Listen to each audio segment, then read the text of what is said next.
Olá pessoal, como é que vocês estão? Eu me chamo Hanna, estamos aqui para mais uma aula do projeto Cultivando Agroecologia e Colhendo Sustentabilidade no Semiárido. Eu sou engenheira agrônoma, estou sendo multiplicadora deste projeto pela instituição Agroflow, com a parceria do Banco do Nordeste e o apoio do Fundesc. Gente, estamos aqui para mais uma aula do projeto Cultivando Agroecologia, do curso de Vivências e Práticas Agroecológicas, certo? Então, gente, eu queria falar um pouquinho com vocês antes, da aula, certo? Sobre o objetivo geral desse projeto. O objetivo geral nós procuramos atender todos os 100 agricultores desse projeto, certo? O objetivo geral é promover alternativas sustentáveis para que a produção agroecológica do território do Agreste Setentrional do Pernambuco, certo? Com um objetivo específico: capacitar agentes econômicos integrantes do Plano de Ação Territorial, que é o chamado PAT. No âmbito de que, gente, o que é que vocês aprenderam esse tempo todo, gente? Agroecologia, certo? Incentivar a mecanização no preparo de empreendimentos dos integrantes do projeto, como através do tratorito, aprendendo um pouquinho, alguns aprenderam sobre a questão da roçadeira, né? Então sempre é bom a questão da mecanização. Porque o tratorito é interessante, é importante? Porque assim, com o tratorito ele não atinge as camadas profundas do solo, certo? Só as camadas superficiais. Então ela não tem tanto impacto, certo? Ela vai só ajudar a revolver aquelas partezinhas que tem a adubação, beleza? Incrementar a utilização de sementes crioulas e mudas agroflorestais do território. Sementes crioulas foram distribuídas para todos os 100 agricultores, que no caso são agentes econômicos, certo? E prestar assistência técnica de extensão rural aos benefícios do projeto. Isso já está acontecendo a partir do momento que teve o curso de Vivências e Práticas Agroecológicas, e agora já está acontecendo a assistência técnica, beleza? Vamos lá, gente. Um resumo bem assim do projeto é o seguinte: esse projeto visa promover alternativas sustentáveis para a produção agrícola do território do Agreste, para capacitarmos quantas 100 agentes econômicos, que são entre mulheres e jovens e homens, integrantes do PAT, e do Agreste Setentrional, que compreende 4 municípios: Orobó, Bom Jardim, João Alfredo e Feira Nova, certo? Para que eles produzam de forma agroecológica.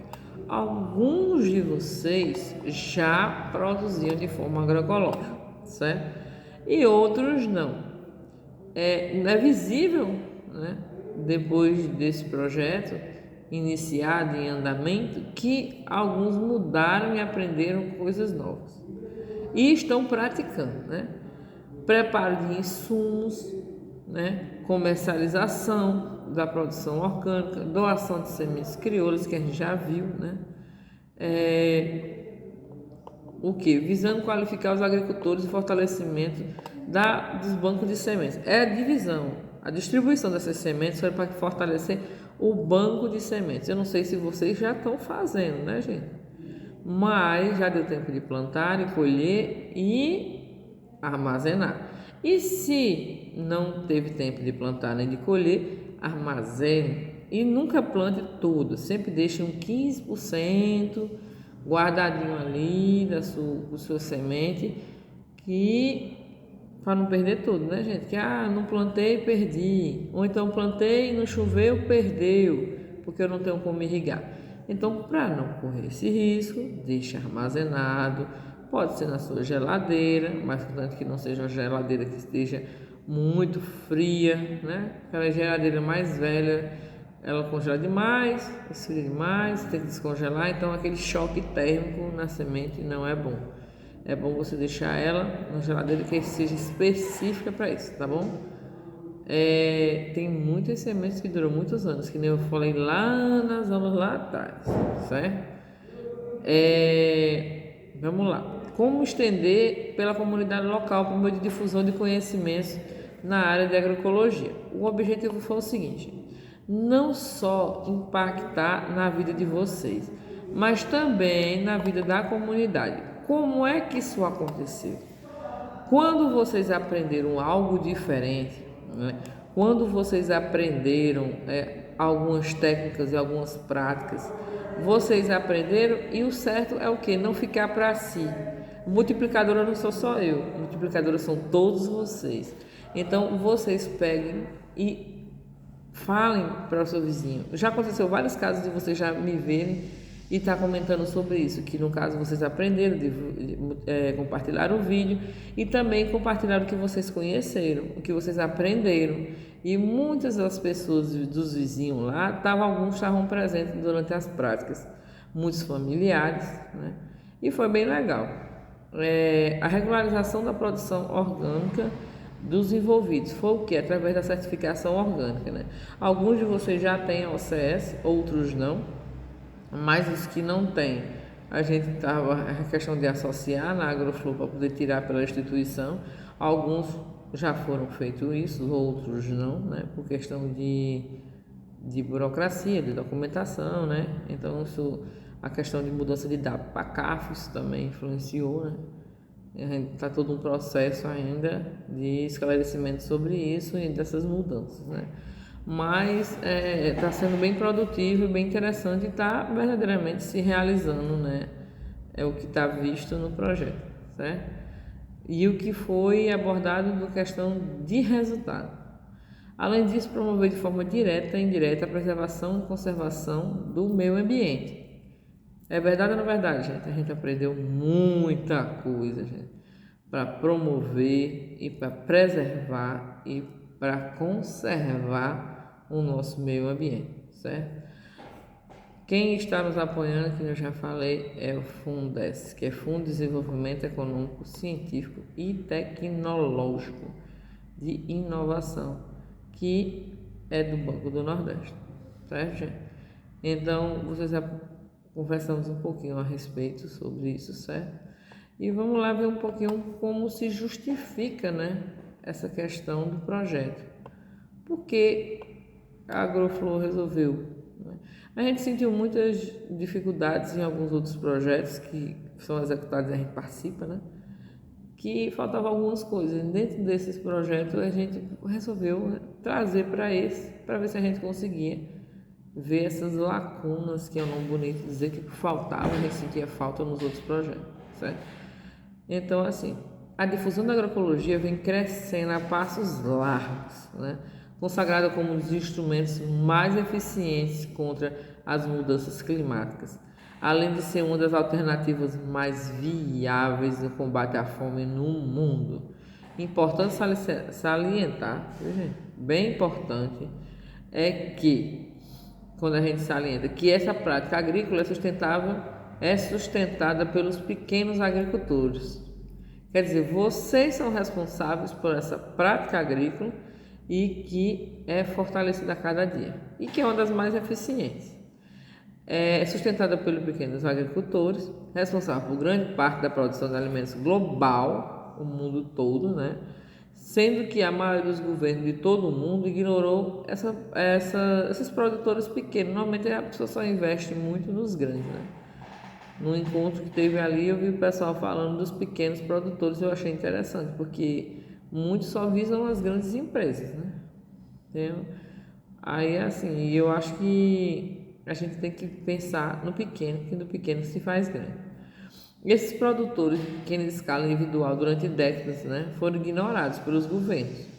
Nesse aspecto, a Agroflow, localizada na região do semiárido brasileiro, desenvolvimento social, especificamente no agreste do Pernambuco, marcado por características climáticas, geomorfológicas, econômicas e sociais peculiares, né? Sofre com as dificuldades do acesso de políticas públicas voltadas à disseminação de conhecimento sobre políticas agrícolas sustentáveis, economicamente viáveis e socialmente justas. Para tanto, são necessários incrementos no processo de preparação dos agricultores, certo? A fim de atender os anseios citados. Nesse sentido, permitindo que os agentes econômicos fiquem aptos a produzir,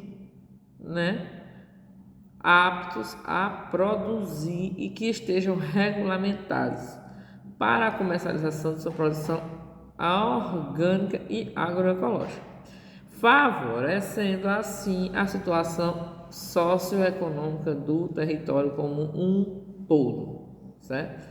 Bem como por meio da conscientização de ações diretas, possam promover a preservação e a conservação do meio ambiente. Então, gente, vocês têm que ter essa visão. Quando nós estamos trabalhando com agroecologia, nós queremos isso, certo? Além de que você dissemine a agroecologia, seja multiplicador, que você preserve seu solo, que você mude sua forma de pensar, certo? Um novo olhar sobre a agroecologia. Lembrando que essa missão de um mundo melhor é possível, gente, através da agroecologia, através do projeto e através de vocês, beleza? Pessoal, nós vamos falar um pouquinho agora sobre plantas indicadoras. Vocês já repararam? Já pararam para pensar? Já observaram a propriedade de vocês? Tanto perto da casa, como distante, como no roçado, que sempre aparece uns tipos de planta, diferente, que algumas vezes você sabe o nome, outras vezes você não sabe. Dependendo do seu tipo de solo, sempre aparecem algumas plantas, que tem mais e outras tem menos, Mas sempre quando você deixa de plantar, você deixa um pouco lá em pousinho, em descanso, que é necessário, ela aparece. Essas plantas, gente, elas são plantas indicadoras, certo?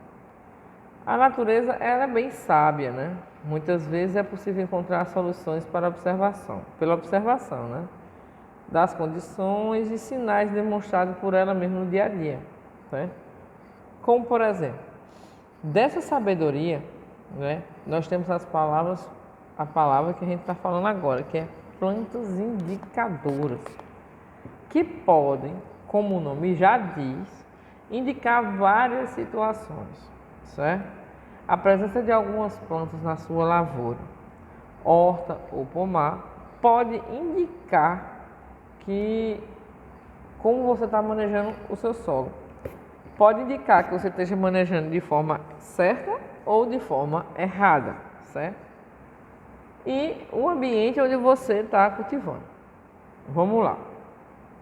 Chamando as plantas de indicadora, com esse nomezinho para a gente deixar bem claro, que são indivíduos adaptados ao meio, e ambiente natural. Eu vou dar aqui alguns exemplos de plantas indicadoras de solo, certo? O amendoim bravo, que no caso, eu vou postar foto aqui, de tudinho, certo? Eu vou ficar até aqui mais para cá para você. O amendoim bravo, gente, é conhecido como leiteirinha, parece mas não é, flor de poeta, adeus Brasil, café de hibisco, café ou mata Brasil, são características de quê? Desequilíbrio de nitrogênio e micronutrientes, especialmente o molibdênio e o cobre, certo? Azedinha, o famoso azedinha, que é popularmente chamado trevinho.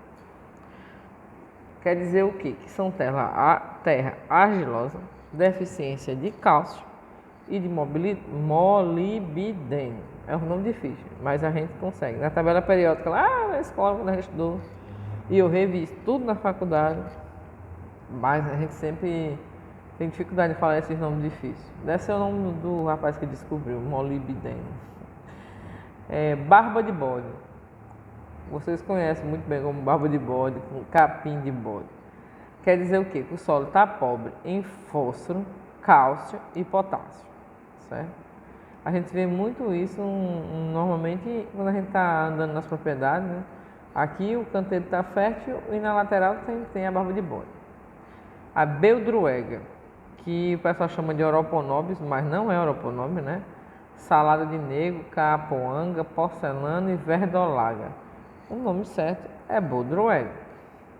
Solo fértil, não prejudica as lavouras e protege o solo. E a planta é alimentícia com teor elevado de proteína. Quer dizer, é comestível, né? Tem gente que tem alguns tipos de preconceito e não gosta de comer essas plantas, certo? Mas a beldroega, que eu vou mostrar para vocês na foto, essa foto aqui, que ela é comestível, beleza? Cabelo de porco, ela não tem nome social, nome popular, né? Aí ela quer dizer o quê? Quer dizer que compactação do solo e deficiência de cálcio. Capim amargoso, eu já vi vocês falando muito em capim amargoso, que é capim-açu, capim-pororó. Solos de baixa fertilidade ocorrem em lavouras abandonadas ou em pastagens de manchas úmidas, onde a água fica parada e após as chuvas, né? Normalmente é um lugar que se chama alagadiço, né? Capim caninha, o capim colorado, solos encharcados, temporariamente queimados com frequência e deficiente de fósforo, né? Aí vem capim carrapicho, que é o amoroso, solos muito compactados e com erosão, desaparece com a recuperação do solo.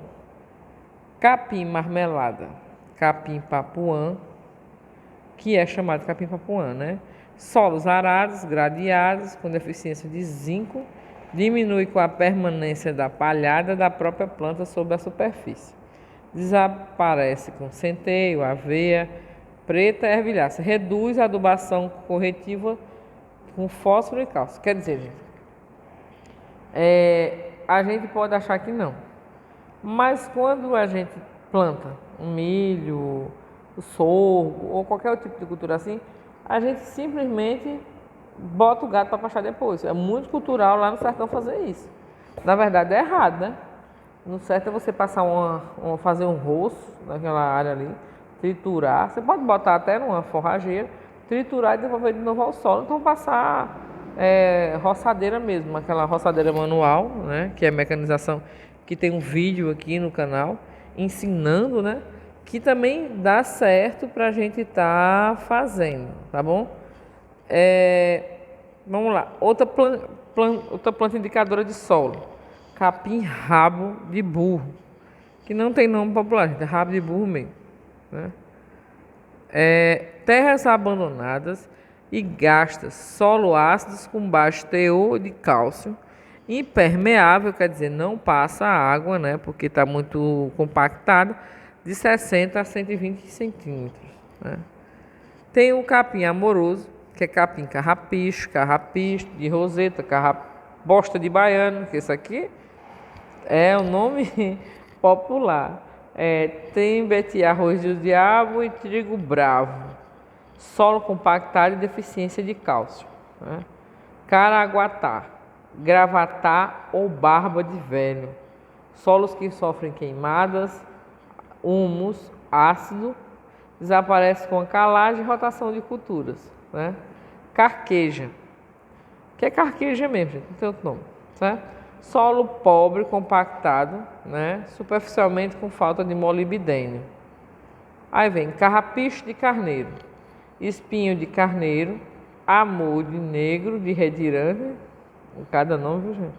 Cabeça de boi, chifre de carneiro ou espinho de agulha. Quer dizer o quê? Está com deficiência de cálcio. Cavalinha, milho de cobra, erva carnuda, rabo de rato, cauda de raposa, rabo de cobra, cana de jacaré, erva canudo, lixa vegetal e cola de cavalo. Solo com teor ácido de médio a elevado. Quer dizer, ele está lá indicando que está com solo ácido, certo? Se vocês não conhecem nenhum desses nomes, não tem problema, mas eu estou dizendo para vocês porque faz parte do projeto, né, conhecer também culturas novas, né, plantas novas. Xirca não tem outro nome também não, é só xirca. Solos ricos em molibdênio indica pastagem mal planejada, certo? Dente de leão indica terra boa e a presença de boro, certo? Aí, grama seda, capim de burro, capim de cidade, grama de ganso, grama paulista, grama de marajó, grama de boticas. Solo muito compactado. Aí você vai encontrar esse tipo de plantas indicadoras lá, certo? Uma dica, gente. As plantas indicadoras podem ser usadas na fabricação de biofertilizante. Então é bom sempre a gente ter outra alternativa, né, para colocar dentro do nosso biofertilizante. Beleza, gente? Vamos lá, gente. Continuando com as plantas indicadoras, certo? Ela pode auxiliar o quê? No seu dia a dia do agricultor, podem mostrar algum manejo que esteja prejudicando o benefício do seu solo, certo? A presença de algumas espécies de planta em certa quantidade demonstra que pode estar acontecendo alguma coisa com o seu solo, como compactação, deficiência de algum nutriente, né? E a gente vai ver isso agora, né, de acordo com alguns tipos de plantas, né? Então, sempre é bom a gente estar dando uma pesquisadazinha, né? Hoje em dia existem vários aplicativos, né, gente, que eu não vou fazer propaganda de nenhum, que eles conseguem identificar a sua planta, né? E identificar que planta é aquela, certo? Guanchuma, solo subcompactado, subsolo, né, gente? Desculpa, subsolo quer dizer embaixo, né? Ou erosão inicial, encontrada em manobras de máquinas após o plantio da batatinha em estradas e pátios, né? Língua de vaca, que também é conhecido como labaça, mas acho que aqui é a língua de vaca mesmo. Solo muito úmidos e compactados, encontrados com frequência em áreas mecanizadas, né? E posteriormente expostos ao piso do gado. Pode aparecer em solos férteis que estejam com excesso de nitrogênio, quer dizer, tanto deficiência, gente, também como excesso, né? A mamona, que é o carrapateiro, né? O pessoal chama de carrapateiro, eu mesmo não sabia dessa nomenclatura, quando eu cheguei aqui que eu aprendi esse nome diferente. Palma de Cristo, bojureira, tortago, feijão de castor. O solo está arejado e falta de potássio, certo? Aí vamos lá. Maria Mole.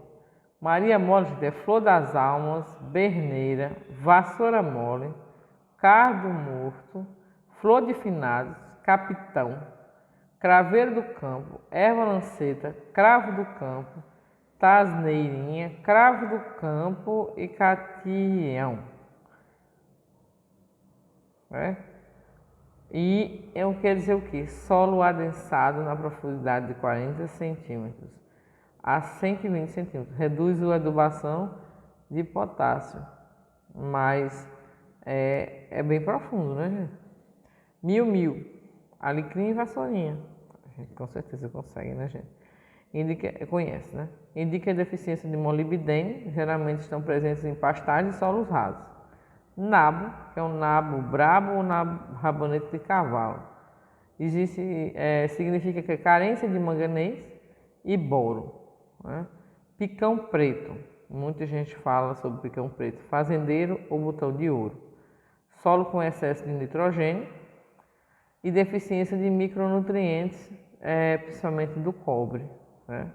O picão preto, amor seco, carrapicho de agulha, carrapicho de picão, clavelito de monte, erva picão, gema de ovo, mozote, picacho negro, picão negro, pico e pirca. Indica solos de média fertilidade, solos que usam implementos agrícolas e solos desequilibrados. Samambaia, que é o samambaia de campo, solo com altos teores de alumínio, presença reduzida com calagem, certo? Calagem quer dizer o quê? Colocou calcário para baixar o pH. Só que muita gente utiliza o calcário, né, sem fazer uma análise de solo. Então, muitas vezes, pode ser que tenha prejudicando seu solo, não ajudando, né? Então, o certo é fazer uma análise de solo ou fazer um testezinho, que depois eu ensino para vocês, a respeito do se está ácido ou se está alcalino, né? Se a sua planta estiver ácida, se o seu solo estiver ácido, sua planta não consegue absorver, fazer aquela troca de cátion que a gente fala, que é absorver os nutrientes, certo? SAPEI, solo ácido e adensado, solos temporariamente encharcados sem aeração, solos deficientes em magnésio. Tiririca, todo mundo conhece, não é o palhaço, não, gente. É nem o ex-deputado. É uma plantinha chamada junça ou barba de bode. Solo ácido, expostos, compactados, deficientes em magnésio, né? O outro é urtiga, né? Mas o povo chama de urtiga e nem tem esse nome por aqui. Urtiga anã ou urtiga miúda. Excesso de nitrogênio e deficiência de cobre. Aí vem o seguinte: conforme as condições do solo, umidade, porosidade é para poder passar a ventilação e água, né? Compactação, acidez e fertilidade, há um favorecimento na ocorrência das plantas que melhor se desenvolvem em condições encontradas. É a resposta da natureza que quer restabelecer as condições ideais do ambiente, certo? Uma dicasinha que a gente sempre passa é o seguinte: uma das causas de compactação do solo pode ser o uso de maquinário pesado, como arado ou grade pesada no preparo do solo, que pode criar uma barreira de 20 centímetros de profundidade, chamado pé de arado, e de 15 centímetros, de 5 centímetros de profundidade, chamado pé de grade. Quando isso ocorre, aparecem algumas plantas como guaxuma ou língua de vaca, e entre outras plantas indicadoras, né? O certo é para descompactar o solo, é uma prática agroecológica importante, é o plantio de adubos verdes, né, que a gente já falou, pois eles possuem raízes que rompem a camada compactada e restabelecem a infiltração de água, a oxigenação do solo e aumenta a matéria orgânica, ativando a vida no solo. Beleza, gente? Essas plantas indicadoras é muito importante, gente. A gente está pesquisando um pouco mais, conhecendo um pouco mais e a partir de agora, né, ficar observando esse tipo de planta e a gente já sabe como resolver, né? Beleza.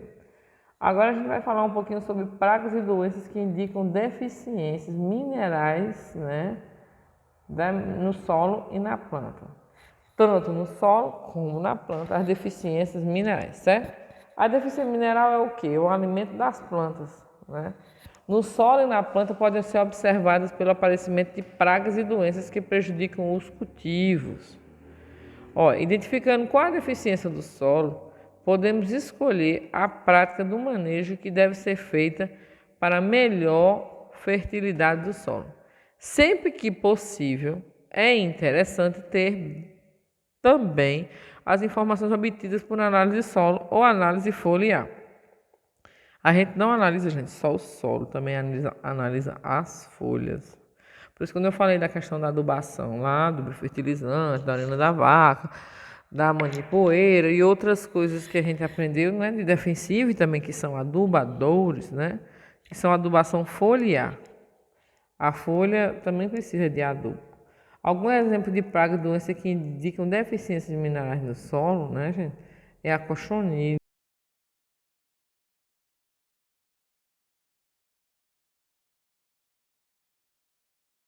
a mosca branca, podridão apical,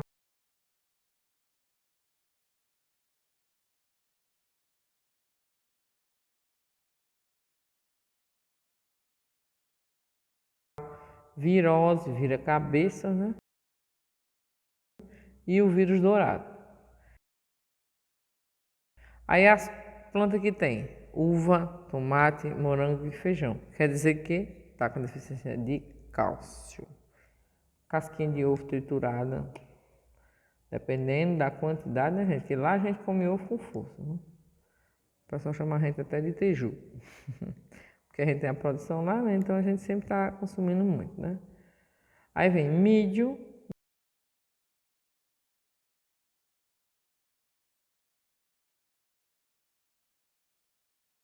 né? Ferrugem,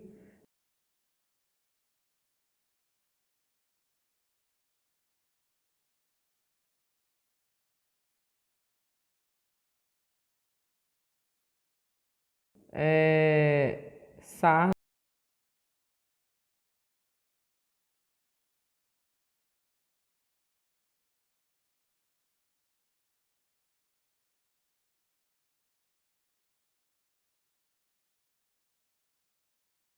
né? Que vem o que? Nas culturas da cevada, trigo, girassol, milho, batata, couve-flor, batata doce, falta de boro, ferrugem, emileia,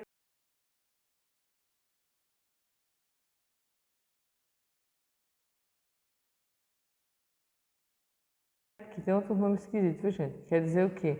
Que na cultura do trigo, do café e do arroz, também deficiência de cobre. Besouro serrador,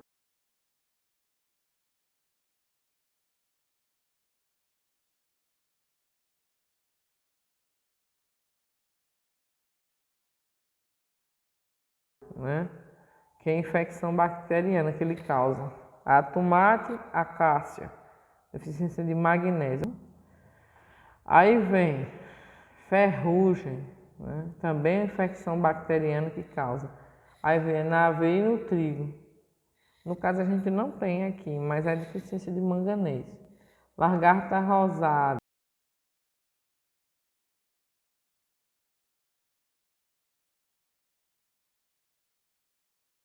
é no algodão. Muitos de vocês não produzem algodão, poucos produzem, né? Molibdênio e fósforo, né? A broca do colmo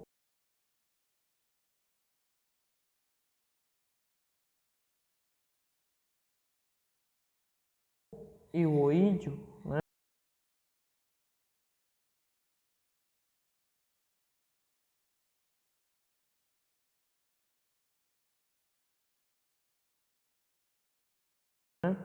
Seria na seringueira e no milho, né? Seria falta de zinco. Além do aparecimento de pragas e doenças, né, podemos identificar alguns sintomas de carência ou desequilíbrio de micronutrientes, né? Olha, sintomas de carência ou desequilíbrio é o seguinte: o boro é raízes pequenas suscetíveis à podridão dos frutos deformados, né? Ou aqueles frutos vai feio, meio, por exemplo, meio troncho, é deficiência de boro. Cobre, maior suscetibilidade a doenças e acamamento. Manganês, amarelecimento das folhas mais jovens, né? Tem que prestar atenção. Se as folhas mais jovens estiverem amareladas, é falta de manganês. Molibdênio, deficiência da nervura das plantas com amarelada em leguminosas, né? E silício, maior suscetibilidade ao ataque de pragas e doenças. Zinco, redução no tamanho das plantas, folhas pequenas, encurtamento entre os nós. E plantas suscetíveis ao ataque de insetos nocivos e doenças quando estão mal nutridas. Os adubos orgânicos, como a compostagem, composto farelado, biofertilizante, apresentam vários nutrientes que ajudam a planta a se alimentar adequadamente, certo? É sempre a gente bom estar dando uma olhadinha, uma pesquisadinha melhor, né? É até um consultório dos universitários, né? Quando a gente for fazer um biofertilizante. Na agricultura convencional, as plantas se alimentam quase exclusivamente de três nutrientes, né? Que a gente já falou, que é o nitrogênio, o fósforo e o potássio, que é o famoso NPK. É uma das causas que leva cada vez mais o uso de inseticida e fungicida nas lavouras convencionais, após a planta estão mal alimentadas e muito suscetíveis a ataques de insetos e nocivos da doença. Quer dizer, se falta os nutrientes, sempre vai ter a deficiência nutricional e elas sempre vão ficar mais fracas e elas vão estar precisando de um help, né, uma ajuda E você sempre tem que fazer o quê? Biofertilizante, urina da vaca também é adubo e repelente, né? Então a gente sempre está botando um esterco, um capim moído, uma compostagem, um humus líquido, né? Que eu já me falei para vocês, mas eu posso estar dando uma reforçada por aqui. E sempre é bom a gente estar fazendo esse processo. Então, gente, eu espero que vocês tenham gostado, né? Estamos encerrando aqui mais uma aula e agradecer a vocês sempre, deixar o like, se inscrevam no canal e compartilhem, né?